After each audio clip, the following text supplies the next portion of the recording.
मौनी अमावस्या। मौनी अमावस्या क्या कहती है? सारे दान में सबसे बड़ा दान है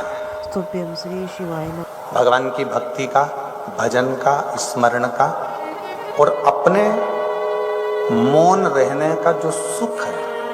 चुप रहना, मौन रहना, चुप रहकर भगवान की अविरल भक्ति को धारण करना।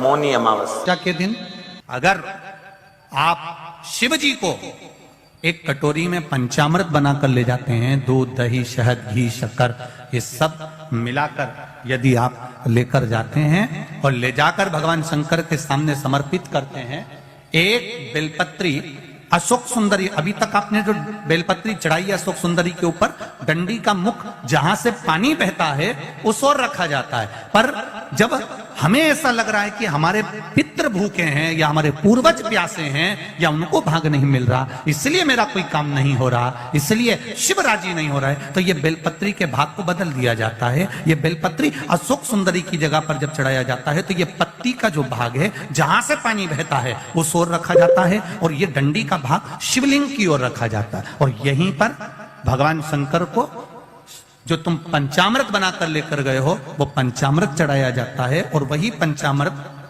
थोड़ा सा शिवलिंग पर चढ़ा दिया जाता है। उसके बाद में पितृ पूर्वज जल की आस नहीं रखते, न भोजन की आस रखते हैं, क्योंकि शंकर उनको तृप्त कर देते हैं, शिव उनको पूर्ण कर देते हैं। टेंशन, बहुत परेशानी या बहुत ज्यादा तकलीफ में घिरे हो, बहुत ज्यादा में अशांत लग रहा है, बहुत हार चुका हूं, अब तकलीफ की जिंदगी खत्म नहीं हो रही, तो व्रत पूर्णिमा के दिन शिव मंदिर में जाकर 2 चंद्र दीप अवश्य लगाओ। मतलब दोनों दीपक पास पास में रखकर, दोनों घी के दीप। घर में यदि क्लेश उत्पन्न हो जाता है, का धन, आपकी प्रॉपर्टी, आपकी जमीन, आपका प्लाट, आपका दुकान, आपका पैसा, यदि किसी ने कब्जा कर लिया और छोड़ नहीं रहा, प्रत्येक अमावस्या के दिन पीपल के वृक्ष के नीचे जाकर 2 दीप लगाइए घी के। दोनों दीप के सामने एक हल्दी का चावल, एक कुंकू का चावल का दाना रख दीजिए और स्वधा स्वधा स्वधा स्वधा 3 बार कह दो और स्मरण करो, हे हमारे कुलदेव, पितृदेव, शिवदेव, महादेव, कृपा कर कर जमीन है, मेरा जो धन है, मेरी जो प्रॉपर्टी है, मेरा पैसा लोगों ने हथिया लिया, देते नहीं। गोत्र बोलकर स्मरण कर कर बाबा मेरा धन मुझे वापिस ला कर। अमावस्या पर करो, फिर अगली अमावस्या करो, ऐसे 2-4 अमावस्या करोगे।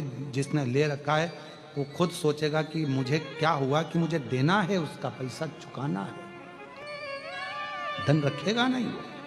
अगर किसी व्यक्ति के जीवन में खो गया, कर्जे में डूब गया, कर्जा बहुत हो गया, पैसा चले गया, गाड़ी चली गई, मकान चले गया, सब गिरवे रखा गया, सब कुछ समाप्त हो गया, उसको प्रत्येक प्रदोष को, प्रत्येक अमावस्या को घी का दीप किसी भी पेड़ के नीचे, ये 5 वृक्ष बताए हैं पितृभाव के, उन 5 वृक्ष में से कहीं पर भी बड़, पीपल, आंवला, शमी, बेलपत्र आदि 5 वृक्ष में से किसी भी वृक्ष के नीचे प्रज्वलित करे और काम ना करे, उसका कर्जा चूकता ही है।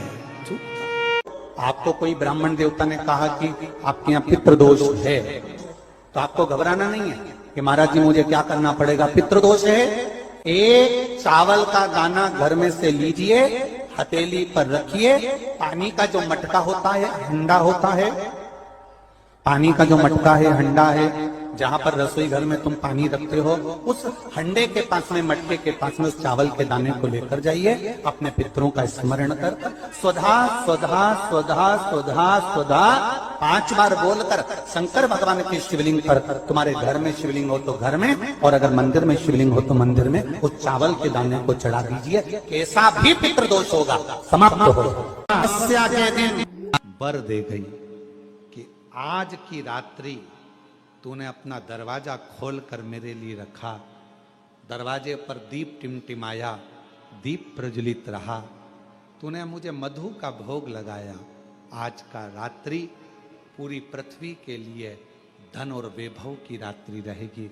अमावस्या के दिन व्यक्ति जो भगवान शंकर को बेलपत्र जब समर्पित करता है और बीच की पत्ती पर चंदन लगाकर मध्यस्थ जोड़ पर शहद लगाकर शिव को जब समर्पित करता है तो उसका भाग्य कितना भी विपरीत चल रहा हो, उसकी किस्मत की रेखा कितनी भी विरोधी, कितनी भी विपरीत चल रही हो, वो अपने आप से लुट जाती है, अपने आप से। पहला चंदन बाबा के शिवलिंग पर, दूसरा गणेश जी पर चंदन की उंगली, तीसरा षडानंद कार्तिकेय पर चंदन की उंगली, चौथा अशोक सुंदरी पर चंदन की उंगली, पांचवा जलाधारी पर चंदन की उंगली, छठा जो शिवलिंग का जल बह रहा है इसके ठीक विपरीत की ओर चंदन की उंगली, और सातवां चंदन नंदी के मस्तक के ऊपर जो दो सींग लगे रहते हैं उस पर चंदन की उंगली। ये कब लगाई जाती है? या तो अमावस्या के दिन आपको लगता है कि हमारे पूर्वजों का उद्धार नहीं हुआ, हमारे पूर्वजों का कल्याण नहीं हुआ, कहीं अधोगति में कोई चला गया है, उसका बस एक बार, रोज नहीं जरूरत। पंच पुष्प में पहले नंबर का पुष्प है पारिजात का पुष्प, दूसरे नंबर का पुष्प है, बोलते जाओ ले लिए, कनेर का पुष्प, तीसरे नंबर पर पुष्प है शमी का पुष्प, चौथे नंबर पर पुष्प है मंदार आकड़े का पुष्प, और पांचवें नंबर पर जो पुष्प है वो है धतूरे का पुष्प।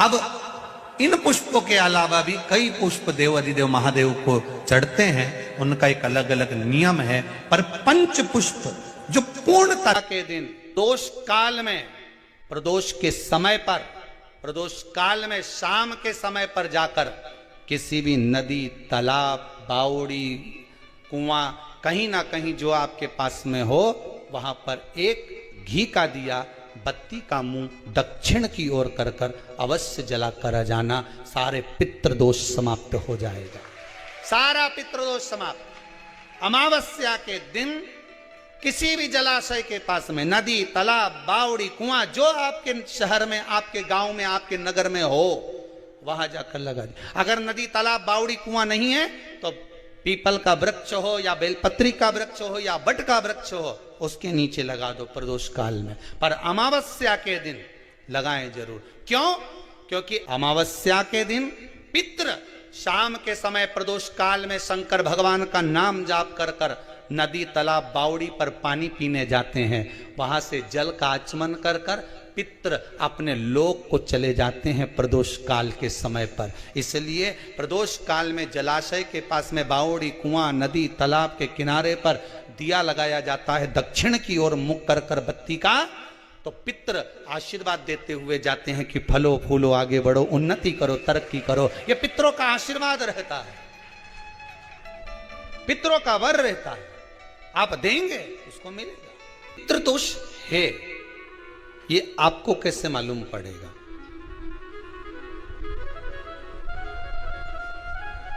पितृ भूखे हैं इसका तो वर्णन हमने पहले कर दिया कि रात्रि को जब आप सोने के बाद में 1-1.5 घंटे बाद अगर आपकी नींद खुल जाए, 1 घंटा 1.5 घंटा आप सो लिए, उसके बाद जो नींद खुली तो 1-1.5 घंटे तक अगर आपको नींद नहीं आ रही है, रात्रि को सोने के बाद में 1 घंटे बाद जब उठे तो आपको प्यास लग गई,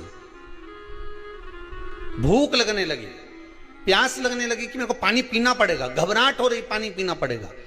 1-1.5 घंटे सोने के बाद अचानक नींद खुले और आपको प्यास लगे, समझ लेना आपके पितृ भूखे हैं और प्यासे हैं, भूखे और प्यासे हैं, उनको जल की जरूरत है। किसी भी नदी में, सरोवर में, कुंड में, बावड़ी में, तालाब में, आप तीर्थ में जाकर जब स्नान करते हैं तो स्नान करने के बाद एक काम का नियम बना लो कि अपने हाथ की अंजलि में जल लेकर अपने पूर्वजों को देना है। प्यासे रहते हैं, भाग मांगते हैं, प्राप्त करना। 3 वृक्ष पितरों के तुल्य हैं।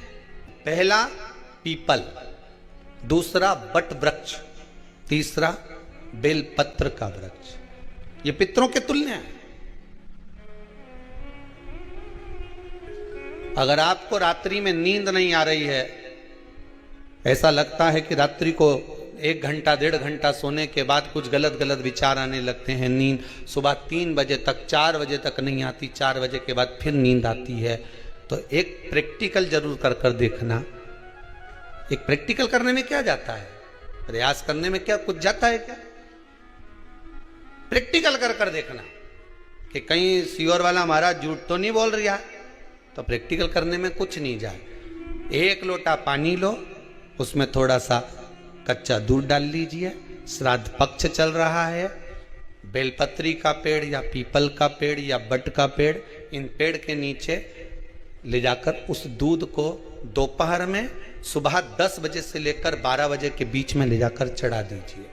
रात्रि को फिर ना आपको प्यास लगेगी ना भूख लगेगी, नींद एक बार लगी तो सुबह ही खुलेगी। प्रैक्टिकल करने में क्या जाता है? पानी डालने में तुम्हारा कुछ जाएगा? अरे बोलो तो सरी, प्रैक्टिकल करने में क्या जाता है? कुछ भी नहीं बिगड़ेगा, ये तो बस जल डालोगे तुम्हारा ही कुछ अच्छा हो सकता है, बाबा की कृपा। 3 वृक्ष पितरों के तुल्य हैं। पहला जम के बोलिए पीपल, दूसरा बट वृक्ष, तीसरा बेलपत्री का वृक्ष।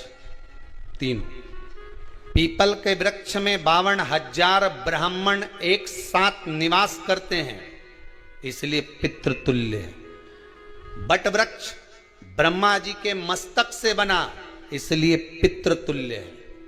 और बेलपत्री का वृक्ष माता पार्वती जी के अश्रु से बना।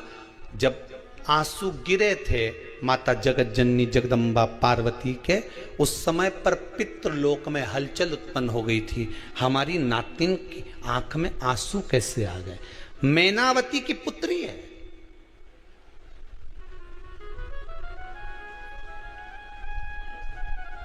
पितरों की नातिन, इसकी अश्रु कैसे गिर गए?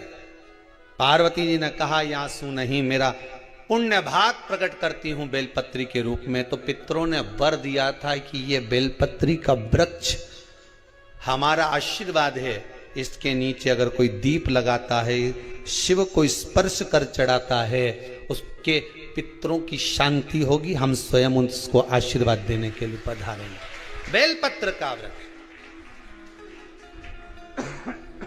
पितृतुल्य। तो रात्रि को अगर भूख लग रही है, प्यास लग रही है, तो पितृदोष। दूसरा पितृदोष का लक्षण बताया, घर में कोई शुभ कार्य ना हो, वंश की वृद्धि ना हो।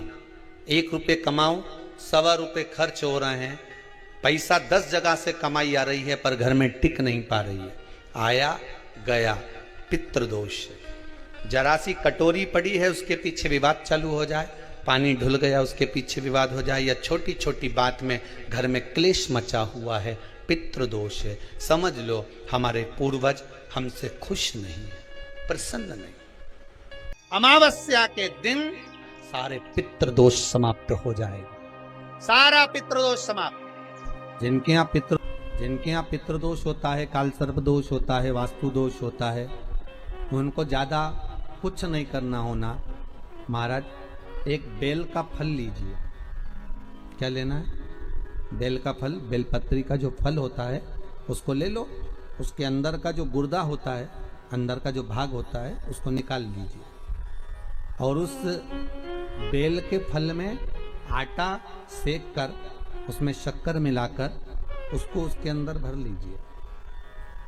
अमावस्या के दिन सुबह 10 बजे से पहले उस बेल फल में, जिसमें तुमने पंजेरी भरी है, आटा सेक कर भरा है शक्कर के साथ में, उसको अपने घर में घुमाने के बाद में जिसको काल सर्प दोष बताया है, पितृदोष बताया है या वास्तु दोष का स्मरण बताया है, घर में सब दूर घुमाकर अपने परिवार का हाथ का स्पर्श कराकर पीपल के पेड़ के नीचे तक खड्डा खोदकर उस बेलपत्र के उस फल को दाब दीजिए, उस फल को उसमें दबा दीजिए।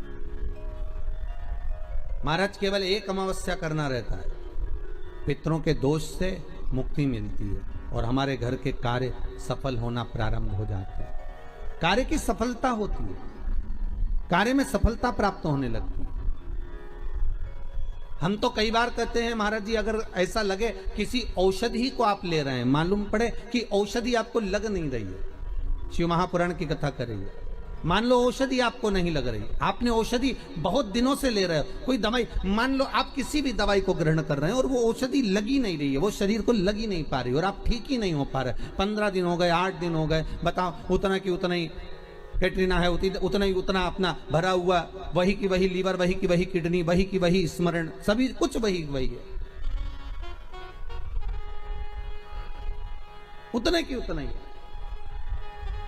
बीपी भी ऊंचा नीचा चल रहा है पर लेवल में नहीं आ रहा, शुगर भी लेवल में नहीं आ रही, तो प्रयास करा करो महाराज, बेलपत्री के फल का जो गुर्दा है, अंदर का जो भाग है फल का, उसको पानी में गला लीजिए और प्रदोष की प्रदोष, कम से कम प्रदोष नहीं हो और बीमारी जरा दवाई लगी नहीं रही हो तो बिना प्रदोष के भी कर सकते हो, उसको पानी में गलाइए, आधा घंटा पानी में, जैसे आपको सुबह मंदिर जाना है 10 बजे, तो सुबह स्नान कर कर कम से कम 6:30-7 बजे उसको पानी में गला दीजिए और उस बेले के फल का गुर्दा सा गला हुआ पानी शिव जी को ले जाकर समर्पित कर दीजिए महाराज। उस पानी में से थोड़ा सा 1 चम्मच पानी शिव जी पे चढ़ा हुआ लेकर आ जाइए। उस पानी को जो बीमार व्यक्ति है उसको औषधि देने से पहले मात्र आधी चम्मच से भी आधा चम्मच उसको दे दीजिए। भगवान शंकर का श्री शिवाय नमस्तुभ्यम का जाप कर कर उस पानी को देने के बाद अगर आप औषधि देंगे तो ये पक्का है कि औषधि अपना कार्य करना प्रारंभ कर देगी और वो स्वस्थ होना प्रारंभ हो जाएगी, वो स्वस्थ हो औषधि के 7 स्थान शिवलिंग के बताए हैं जहां पर भूल से भी अगर कोई चंदन की उंगलियां लगा देता है, 7 स्थान ऐसे हैं जहां चंदन की मात्र उंगलियां लगा देने से ही शिव पितृलोक के पितरों को मुक्ति प्रदान करके वैकुंठ लोक का निवास दे देते हैं। 7 स्थान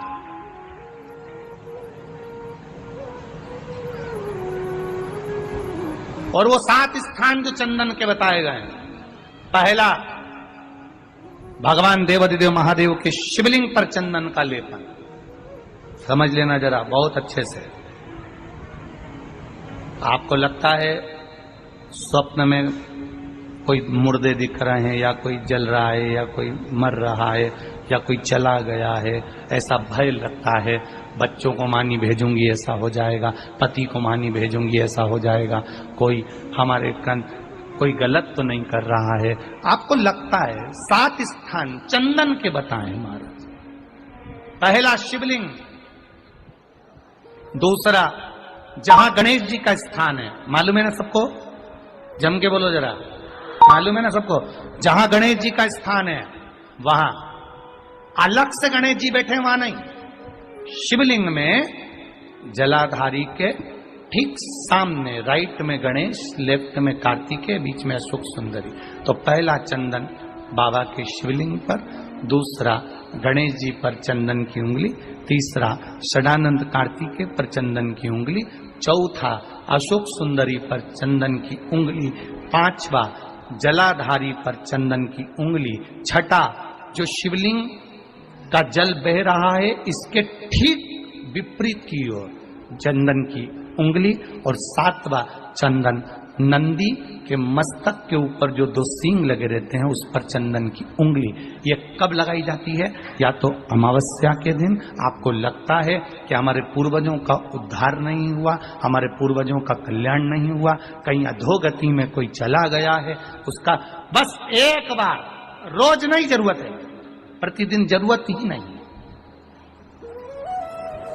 महीने में एक बार अगर अमावस्या के दिन भी आपने चंदन के थोड़ा सा चंदन अगर मेरे देवाधिदेव महादेव को 7 स्थान पर समर्पित किया है।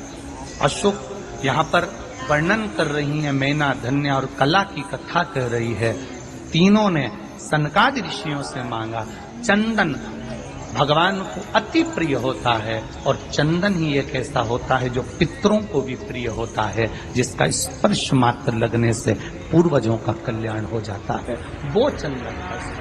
अमावस्या के दिन जो नदी, तालाब, बावड़ी, कुआं किसी भी एक जगह पर अपने पूर्वजों का नाम लेकर शाम के समय पर दिया लगाएगा, ये मेरा विश्वास रहता है, उसके लिए कुबेर भंडारी भंडार जरूर बनेगा, पितृ भंडार जरूर बनेगा। ये निश्चित अमावस्या, तुलसी की लकड़ी पानी में घुमाकर, लकड़ी नहीं हो तो माला तो होगी ही, जल में भ्रमण कराकर, जल में घुमाकर, तुलसी की लकड़ी को जल में डालकर स्नान जो करता है, मात्र घुमाना है, लकड़ी डालकर नहीं रखना है, घुमाकर अपने पूजन वाले स्थान पर रखना, या पानी में पहले से घुमा लो, उस पानी को ले जाकर डाल दो।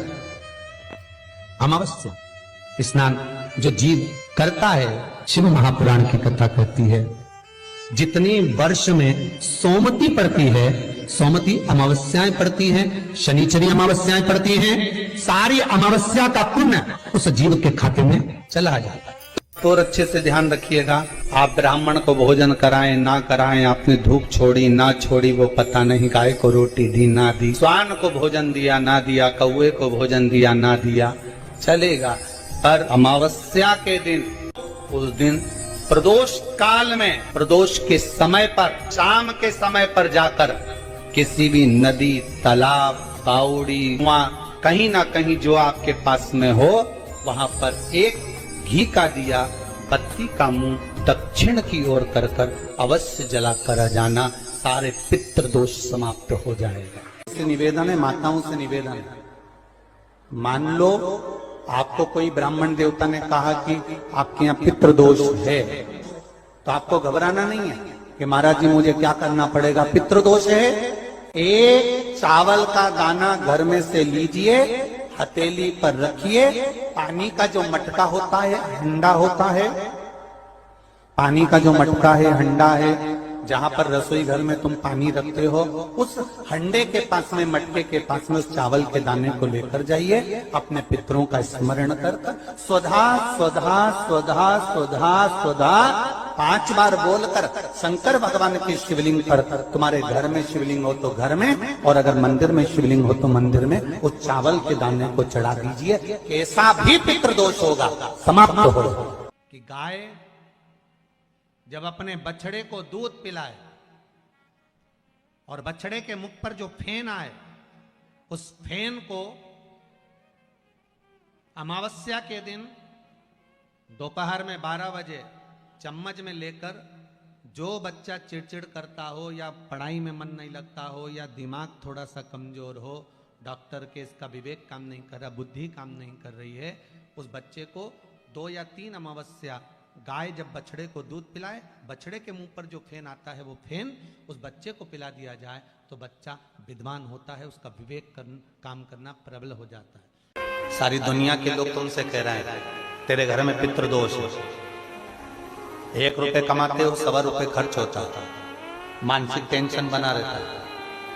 घर में एक व्यक्ति बीमार है, ठीक हुआ, दूसरा बीमार पड़ गया, दूसरा ठीक हुआ, तीसरा बीमार पड़ गया, तीसरा ठीक हुआ, चौथा बीमार पड़ गया, मतलब कहीं ना कहीं पितृ का भाव, पितृदोष का वर्णन। किसी ने कहा तुमसे कि तेरे यहाँ पितृदोष है, तूने ब्राह्मण को भोजन करा दिया, पिंडदान करा दिया, तर्पण करा दिया, तिलांजलि करा दी, गया जी का श्राद्ध कर दिया, हरिद्वार चली गई, वहां पिंडदान करवा दिया, ब्राह्मण भोज करवा दिया, तिथि पर भोजन करवा दिया, सब कुछ करवा के देते। अब एक काम और करके देख, एक काम और करके देख लो, जब तुम घर में भगवान शंकर की आरती, तुम्हारे घर में शंकर जी का शिवलिंग है, भले काय का भी हो, छोटा सा, भले सियोर का कंकर शंकर हो, नर्मदा का कंकर हो, चाहे शंकर पारद के हो, पीतल के हो, स्टील के हो, लकड़ी के हो, जिसके भी हो, लोहे के हो, पाषाण के हो, जिसके भी हो, शंकर का शिवलिंग अगर हमारे घर में है, और आप रोज प्रतिदिन भगवान की आरती करते हो, प्रतिदिन, और आपको लग रहा है कि मेरे यहाँ तकलीफ चल रही है, ये ठीक ही नहीं हो रही, लगभग 1.5 महीना आप कम से कम 45 दिन, 1.5 महीने के करीब में ऐसा प्रयास करना कि भगवान की आरती, शंकर भगवान के शिवलिंग की आरती करने के बाद उस दिए को भगवान के सामने मत रखो, उस दिए को उठाकर जहां तुम पानी का मटका रखते हो, हंडा रखते हो, जिससे तुम पानी पीते हो, तुम्हारे रसोई घर में जो पानी का मटका, हंडा, बाल्टी, आरओ का पानी जिस मटके में गिरता है,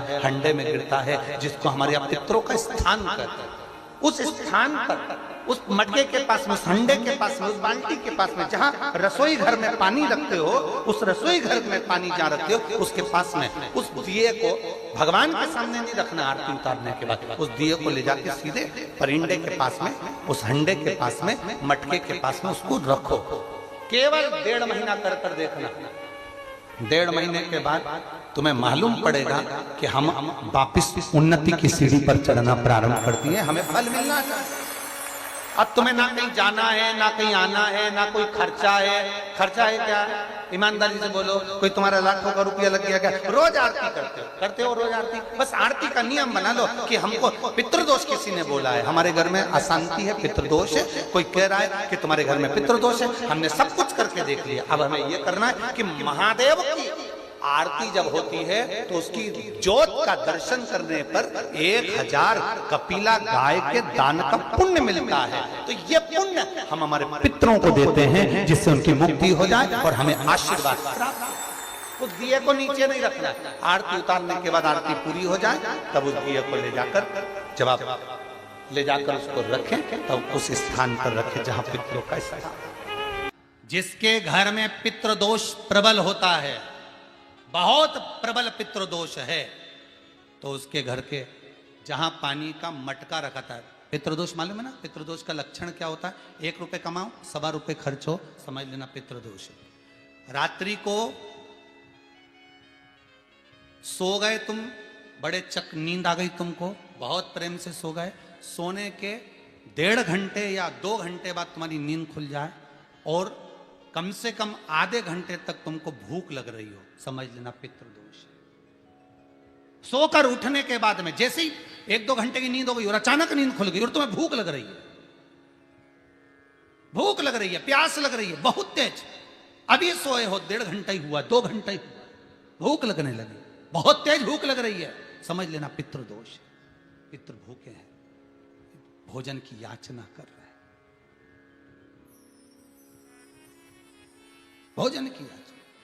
सोने के बाद तत्काल नींद खुले 2 घंटे के बाद, भूख लगे, उसका भी एक समय बताया है महाराज ब्रह्मवर्ता पुराण के अंतर्गत कि रात्रि को सोने के बाद में 1 घंटे की नींद हो जाए और उसके बाद में 2 घंटे के अंदर वापिस नींद खुल जाए और भूख लगने लगे तो समझ लो पितृ भूखे हैं, भोजन मांग रहे हैं, अन्न मांग रहे हैं, पितृदोष है।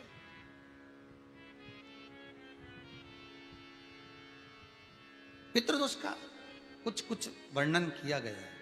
घर में एक पात्र के चक्कर में, एक बेडशीट के चक्कर में, एक सामान के चक्कर में विवाद हो रहा है तो समझ लो पितृदोष है।